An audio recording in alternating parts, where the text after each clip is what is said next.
السلام عليكم ورحمة الله وبركاته، أهلا بكم معانا في فيديو جديد النهاردة، وإن شاء الله بنتوقع دور الثمانية اللي هتبقى أول مباراة معانا هنا هولندا والأرجنتين. تبقى مباراة قوية جدا طبعا. المنتخب الهولندي ماشي على خطوة ثابتة، والأرجنتين طبعا اليوم ميسي ما يقدرش يتكلم، والفرصة الأخيرة ليه في هذه البطولة.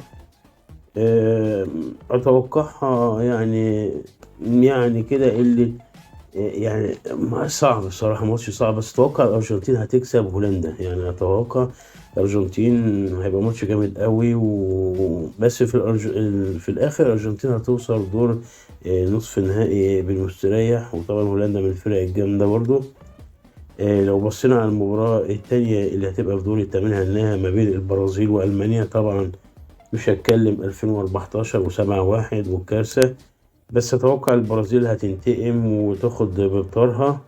البرازيل جامدة، ألمانيا برضو نوعا ما. لو جينا الماتش التالت هيبقى فرنسا وقطر، وأتوقع وصول قطر لدور الثمانية ده بالمستريح جدا بمعامل الجمهور نمرة واحد. بس فرنسا هتوقفها لغاية دور الثمانية وهتكسبها بقيادة طبعا العمالقة من بنزيما ديمبلي وهكذا.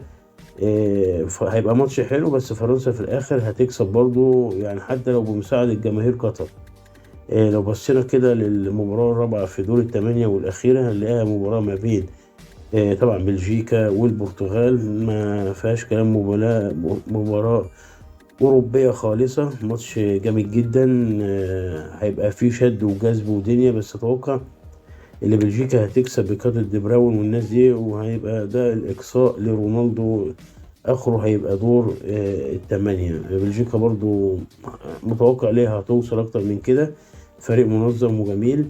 إن شاء الله هتبقى مباراة جميلة حسب توقعات، وإن شاء الله ده اللي يحصل. يعني ده كان كل ما لدينا في الفيديو، والسلام عليكم ورحمة الله وبركاته. مع بعض إن شاء الله في دور نصف النهائي.